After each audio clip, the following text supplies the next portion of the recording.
দৃশ্যপটে না থেকেও আলোচনায় আওয়ামী লীগ, তবে কি সহসাই উঠে যাচ্ছে আওয়ামী লীগের কার্যক্রমের উপর নিষেধাজ্ঞা? নির্বাচনের আগে আওয়ামী লীগের নিবন্ধন ফিরে পাওয়া নিয়ে হঠাৎ বড় ঘোষণা দিলেন। আওয়ামী লীগের নিবন্ধন ফিরে পাচ্ছে এবং শীঘ্রই তারা নির্বাচনে অংশগ্রহণ করতে পারবে। তবে কি সত্যি নিবন্ধন ফিরে দেওয়া হবে এবং সেটি কি নিয়ম মাফিক? আওয়ামী লীগের ওপর থেকে পশ্চিমা বিশ্ব নিষেধাজ্ঞা প্রত্যাহার করতে যে যাচ্ছে সেটা এখন আর গোপন নয়। ইউনূস সরকারের পতনের বিষয়ে আমেরিকা যুক্তরাষ্ট্র ইতিমধ্যেই সবুজ সংকেত দিয়েছে। কিন্তু দিন শেষে দেখা গেল সর্ষের মধ্যেই কি তাহলে ভূত? খোদ উপদেষ্টা আসিফ মাহমুদের বিরুদ্ধে এবার চাঞ্চল্যকর অভিযোগ এনেছেন। অনেকটা থলের বিড়াল যেন সামনে আসলো। সাবের হোসেন চৌধুরী কি রিফাইন্ড আওয়ামী লীগ নিয়ে আসছেন, নাকি মূল আওয়ামী লীগেরই সমন্বয় সাধন করছেন? এই বৈঠকটা খবরে সরকারের মধ্যে কিন্তু ইতিমধ্যে তোলপাড় শুরু হয়ে গেছে। আওয়ামী লীগের ওপর থেকে নিষেধাজ্ঞা প্রত্যাহারের ব্যাপারটা এখন সময়ের অপেক্ষা মাত্র। শোনা যাচ্ছে দেশীয় ও আন্তর্জাতিক সমর্থন তার পক্ষে, মানে আওয়ামী লীগের পক্ষে ফিরে আসার ফলে শেখ হাসিনাও খুব তাড়াতাড়ি দেশে ফেরার সিদ্ধান্ত নিয়েছেন।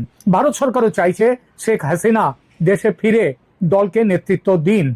দেশে ফিরলে তার নিরাপত্তার বিষয়ে সেনাপ্রধান ওয়াকারুজ্জামান তৈরি আছেন। এমন কথাও শোনা যাচ্ছে ইউনূস সরকারের পতনের বিষয়ে আমেরিকা যুক্তরাষ্ট্র ইতিমধ্যেই সবুজ সংকেত দিয়েছে। যুক্তরাষ্ট্র সমেত পশ্চিমা বিশ্ব আওয়ামী লীগের প্রতি তাদের দৃষ্টিভঙ্গি যে দ্রুত বদলাচ্ছে, অন্তত সাম্প্রতিক ঘটনা প্রবাহ তার সুস্পষ্ট ইঙ্গিত বহন করে। আওয়ামী লীগের ওপর থেকে পশ্চিমা বিশ্ব নিষেধাজ্ঞা প্রত্যাহার করতে যে যাচ্ছে সেটা এখন আর গোপন নয়। কদিন আগে ইউনাইটেড নেশনস পর্যন্ত প্রকাশ্যে বিবৃতি দিয়েছে যে আওয়ামী লীগকে নিয়ে ভোট করতে হবে, আর সেটা করতে গেলে নির্বাচন ঘোষণার আগেই দলের ওপর থেকে নিষেধাজ্ঞা প্রত্যাহার করতে হয়। আর এই প্রত্যাহারের চাপ এড়াতে ইউনূস সরকার দোহাই দিচ্ছে অপরাধ ট্রাইব্যুনালে শেখ হাসিনা এবং আওয়ামী লীগের নেতাদের বিচারের রায় বেরোনোর পর তারপর নিষেধাজ্ঞা প্রত্যাহারের প্রশ্নটি দেখা যাবে। তাড়াতাড়ি যাতে বিচার সম্পন্ন হয় সেটার জন্য জোর তদবির শুরু করে দিয়েছে সরকার। এমনও শোনা যাচ্ছে শুনানি সম্পূর্ণ হওয়ার আগেই রায় লেখার কাজ শুরু হয়ে গেছে তো বটেই, সেই রায় লেখার কাজ শেষের দিকে। নিশ্চিতভাবেই সরকার ও সরকারের সঙ্গে থাকা দলগুলোর পক্ষ থেকে শেখ হাসিনা এবং অন্য বড় নেতাদের দোষী সাব্যস্ত করে শাস্তি প্রদান করার সম্ভাবনা সবচেয়ে বেশি। কিন্তু সমস্যা হলো দল হিসেবে আওয়ামী লীগকে কোনো শাস্তি দেওয়া যাবে না। তার ফলে নিষেধাজ্ঞা তুলতে বাধ্য হবে নির্বাচন কমিশন দলের উপর থেকে। আওয়ামী লীগের নির্বাচনী ময়দানে ফিরে আসার নিশ্চিত সম্ভাবনা দেখে বাংলাদেশের রাজনৈতিক দলগুলোর ভিত কিভাবে কেঁপে উঠেছে। আওয়ামী লীগ নিষিদ্ধ থাকলে বিএনপি একক সংখ্যাগরিষ্ঠতা পাবে, এই ছিল বিশ্বাস। 2025 সালের অক্টোবরে তারেক রহমানের এই দুদিন আগে সাক্ষাৎকারে দেখা যায় বিএনপি এখন আওয়ামী লীগের নেতাদের বিচারের পক্ষে। তিনি বলেছেন যদি তারা অপরাধী হিসেবে দোষী সাব্যস্ত হয় তাহলে আওয়ামী লীগ কিভাবে নির্বাচনে প্রতিদ্বন্দ্বিতা করতে পারে। পাল্টা প্রশ্ন করাই যায়, আওয়ামী লীগের ফ্যাসিস্ট পরিচয় ও অত্যাচার যে অভিযোগ আপনারা করেন সে অভিযোগটা কি এই কয়েক মাস আগেও ভুলে গিয়েছিলেন? তাহলে তখন কেন নিষেধাজ্ঞার বিপক্ষে ছিলেন আপনারা? কারণ একটাই, আওয়ামী লীগ শেষ হয়ে গিয়েছে ভেবেছিল তারা, এবং এত তাড়াতাড়ি যে আওয়ামী লীগ ঘুরে দাঁড়াবে সেটা ভাবেনি কেউ। এখন ঘুরে দাঁড়াতেই উল্টো কথা বলতে শুরু করেছে, তাই নিষেধাজ্ঞা চায়। বিএনপির এই অবস্থানগত পরিবর্তন দেখায় যে দলটি কিভাবে রাজনৈতিক সুবিধা মতো তার নীতিগত অবস্থান পাল্টে নিয়েছে। প্রথমে গণতান্ত্রিক মূল্যবোধের দোহাই দিয়ে আওয়ামী লীগের নির্বাচনের অধিকারের পক্ষে থাকলেও পরবর্তীতে রাজনৈতিক বাস্তবতা ও নির্বাচনী স্বার্থে আওয়ামী লীগের নিষেধাজ্ঞার পক্ষে অবস্থান নিয়েছে বিএনপি। এই পরিবর্তন বাংলাদেশের রাজনীতিতে নীতিগত সুবিধাবাদের একটি উদাহরণ। যে আমেরিকা ও পশ্চিমী দুনিয়া কিছুদিন আগেও মনে করছিল ইসলামী জঙ্গিবাদের কবল থেকে বাংলাদেশকে রক্ষা করতে বিএনপিকে সমর্থন করা জরুরি, তারা বুঝেছে, হয়তো তার পেছনে ডাকসু এবং জাকসু নির্বাচনেরও কিছু ফল আছে, তারা বুঝেছে যে বিএনপি আসলে নীতিহীন একটি দল। সবচেয়ে বড় কথা, বাংলাদেশের আগামী নির্বাচন ফ্যাসিবাদ বা বনাম গণতন্ত্রের লড়াই যতটা, তার চেয়ে অনেক বেশি হলো 71 বনাম 24-এর লড়াই। সহজ করে বলা যায় মুক্তিযুদ্ধ পক্ষ বনাম মুক্তিযুদ্ধ বিপক্ষ। স্রোত এখন আওয়ামী লীগের পক্ষে। আর এই পরিস্থিতিতে উজ্জ্বল হয়ে উঠেছে শেখ হাসিনার দেশে ফেরার সম্ভাবনা। চারদিকে জোর গুঞ্জন চলছে আন্তর্জাতিক মহলের সমর্থন ও রাজনৈতিক হিসাব নিকাশে এগিয়ে থাকায় আওয়ামী লীগ প্রধান শেখ হাসিনা এবার দেশে ফিরতে পারেন। শেখ হাসিনা সম্প্রতি একাধিক অডিও ভিডিও মেসেজে নিজে বলেছেন সে কথা, যে সেটা তিনি বলেছেন যে তিনি দেশে ফিরবেন। সুতরাং আর ভারতও চায় যে তার স্বার্থে শেখ হাসিনা নেতৃত্বে থাকুন, সেটা ভারতের কূটনৈতিক তৎপরতায় পরিষ্কার। এটা অবশ্য একা ভারতের স্বার্থ নয়, বরং পারস্পরিক স্বার্থ ভারত ও বাংলাদেশের দুজনেরই। ভারতের জন্য গুরুত্বপূর্ণ সীমান্ত নিরাপত্তা, 7 সিস্টার্স সেখানকার শান্তি, আভ্যন্তরীণ স্থিতিশীলতা, জঙ্গিমুক্ত বাংলাদেশ, ব্যবসায়িক সংযোগ ও সুপ্রতিবেশীর কূটনীতি। আর বাংলাদেশের স্বার্থ এগুলোর সাথে সাথেও আছে, বড় শর্ত আছে তাদের নদী জল বন্টন এবং সহজ যোগাযোগ ব্যবস্থা। শোনা যাচ্ছে শেখ হাসিনা এলে তার নিরাপত্তা নিয়ে সেনাবাহিনীর বর্তমান প্রধান ওয়াকারুজ্জামান প্রস্তুত আছেন। এই বিষয়ে ভারত প্রয়োজনীয় ব্যবস্থা ইতিমধ্যে নিয়েছেন বলে খবর। সংবেদনশীল এই মুহূর্তে সেনা নাগরিক সমন্বয়ই দেশের স্থিতিশীলতার সবচেয়ে বড় প্রয়োজন। আর এই নতুন পরিস্থিতিতে আলোচনায় উঠে এসেছে ইউনূস সরকারের পতনের সম্ভাবনা। প্রেসিডেন্ট ট্রাম্পের সৌজন্যে ক্ষমতায় টিকে আছেন ইউনূস, এ ব্যাপারে কারো কোনো সন্দেহ নেই। এর পেছনে ছিল কিছু দেনা পাওনার হিসাব। ট্যারিফ প্রশ্নে মীমাংসা হয়ে যাওয়ার পর এবং ওইসব বিমান টিমান কেনা, চীন থেকে অস্ত্র নেওয়া হবে না, সব অস্ত্র কিনতে হবে আমেরিকা থেকে, এইসব বড় ব্যবসায়িক চুক্তি হয়ে যাওয়ার পর, সেগুলো এইসব সুবিধা আদায় করে নেওয়ার পর ট্রাম্পের কাছে মোহাম্মদ ইউনূসের প্রয়োজন যে ফুরিয়েছে, সেটা ইউনূস সাহেব নিজেও বুঝেছেন। আমেরিকার সবুজ সংকেত কথাটি বারবার আসছে, অর্থাৎ ইউএস চাইছে না ইউনূস সরকার আর ক্ষমতায় থাক। ভারত ও আমেরিকার কাছে আওয়ামী লীগের পক্ষ থেকে বলে দেওয়া হয়েছে কোনো অবস্থাতেই ইউনূসের অধীনে নির্বাচন করা যাবে না। সে দাবি প্রাথমিকভাবে মেনেও নেওয়া হয়েছে আন্তর্জাতিক শক্তিগুলো। বাকি আছে সেই দাবি বাস্তবায়নের কাজ। সে কাজে যে দেরি হবে না বলাই বাহুল্য। যদিও আন্তর্জাতিক সমর্থনের বাস্তবতা অনেক জটিল, শুধু একক রাষ্ট্রের সিদ্ধান্তে রাজনীতির মোড় ঘুরে যায় না।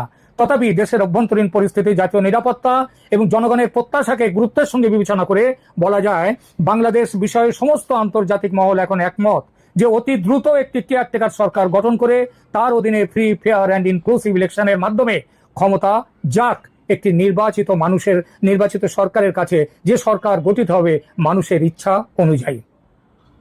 আসলে কার কথা বিশ্বাস করব? বিশ্বাস করে তো ভাই বারবার এই জাতি বাস খাইছে।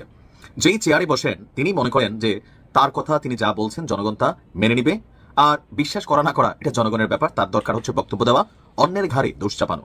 গেল কয়েকদিন আগে বাংলাদেশ ক্রিকেট বোর্ড বিসিবির যে পরিচালনা পর্ষদ নির্বাচন ছিল, সেই নির্বাচন নিয়ে উপদেষ্টা আসিফ মাহমুদ চাঞ্চল্যকর বক্তব্য দিয়েছিলেন যে কিভাবে বিএনপি আসলে এখানে নানানভাবে এই নির্বাচনটাকে প্রভাবিত করতে চেয়েছে। এমনকি কাউন্সিলর থেকে শুরু করে পরিচালনা পর্ষদের বিভিন্ন জায়গায় নিয়োগের বেলায় তারা হুমকি ধামকি অথবা বিভিন্নভাবে নির্বাচনটাকে ম্যানিপুলেট করতে চেয়েছে। আসিফ মাহমুদ শক্ত হাতে সেটা তিনি সামাল দিয়েছেন। কিন্তু দিন শেষে দেখা গেল সর্ষের মধ্যেই কি তাহলে ভূত। খোদ উপদেষ্টা আসিফ মাহমুদের বিরুদ্ধে এবার চাঞ্চল্যকর অভিযোগ এনেছেন। অনেকটা থলের বিড়াল যেন সামনে আসলো। সদ্য শেষ হওয়া বাংলাদেশ ক্রিকেট বোর্ডের পরিচালনা পর্ষদ নির্বাচনে সরকারি হস্তক্ষেপের অভিযোগ তুলেছেন জাতীয় ফুটবল দলের সাবেক অধিনায়ক এবং বর্তমানে বাংলাদেশ জাতীয়তাবাদী দলের ক্রীড়া বিষয়ক সম্পাদক আমিনুল হক। তিনি দাবি করছেন যে অন্তর্বর্তী সরকারের যুব এবং ক্রীড়া উপদেষ্টা আসিফ মাহমুদ সজীব ভুইয়া ক্ষমতা অপব্যবহার করে নির্বাচনকে প্রভাবিত করেছেন। এর আগেও যে ঢাকা উত্তরের যে সিটি কর্পোরেশন নির্বাচন বা দক্ষিণের মেয়র নির্বাচন, সেখানেও কিন্তু আসিফ মাহমুদ এবং ইশরাকের মধ্যে যে লড়াই চলমান রয়েছে, সেখান থেকে কিন্তু সারা বাংলাদেশের মানুষ স্পষ্ট বুঝতে পেরেছে ইশরাক ক্ষমতায় বসতে না পারার পেছনে উপদেষ্টা আসিফের নগ্ন হস্তক্ষেপ ছিল। এ নিয়ে অনেক জল ঘোলা হয়েছে, কিন্তু দিন শেষে আসিফের ক্ষমতার সামনে অসহায় ইশরাক তিনি কিন্তু মেয়র পদ বুঝে পাননি। এ নিয়ে কোন রকম সমাধান এখনো হয়নি।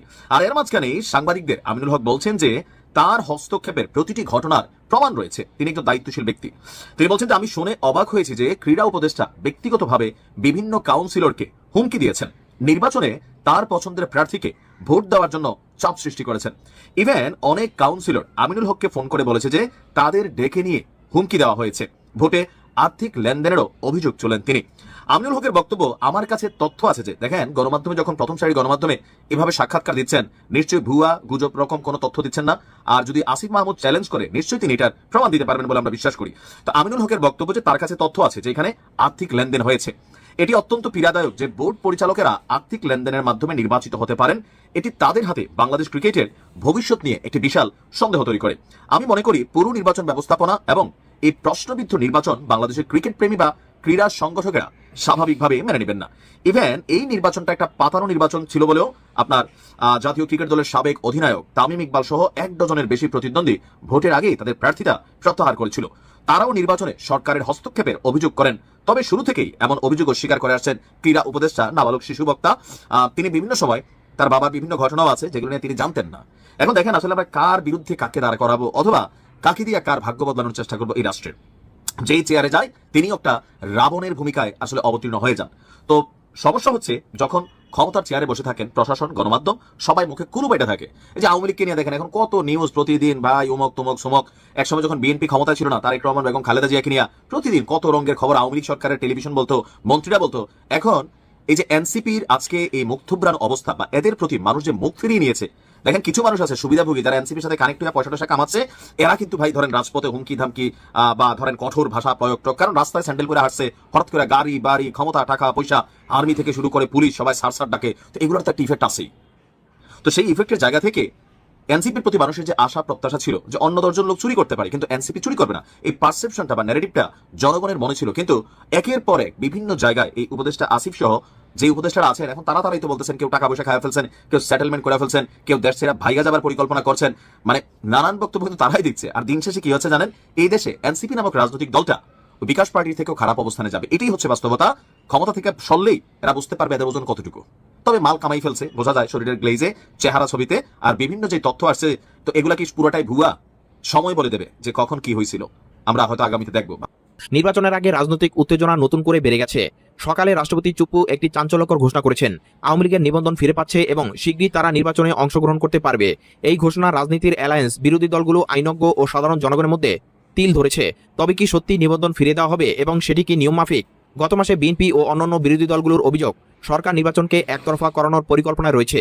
মে 2025-এ নির্বাচন কমিশন ঘোষণা করে যে স্বরাষ্ট্র মন্ত্রণালয়ের নির্দেশে আওয়ামী লীগের নিবন্ধন স্থগিত করা হচ্ছে এবং তাদের সব ধরনের প্রচারণা, সভা সমাবেশ বন্ধ রাখতে হবে।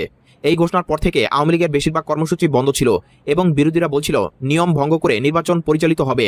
সকাল 10:30 রাষ্ট্রপতি চুপ্পু তার সরকারি বাসভবন থেকে মিডিয়ার জন্য দেওয়া বক্তব্যে বলেন, আওয়ামী লীগের নিবন্ধন সম্পূর্ণ নিয়ম মেনে ফিরিয়ে দেওয়া হবে। তিনি এই যুক্তি উল্লেখ করেন যে প্রজ্ঞাপন ও সিদ্ধান্ত গৃহীত হয়েছিল তা নির্ধারিত আইনি প্রক্রিয়া সম্পূর্ণ অনুসরণ করেনি। চুপ্পু বলেন, রাজনৈতিক দল হিসেবে অংশগ্রহণ নিশ্চিত করা হলে নির্বাচন স্বাভাবিক হয় না, তাই আইনের আলোকে এবং সকল পক্ষের স্বার্থ বিবেচনা করে তা অপরিহার্য।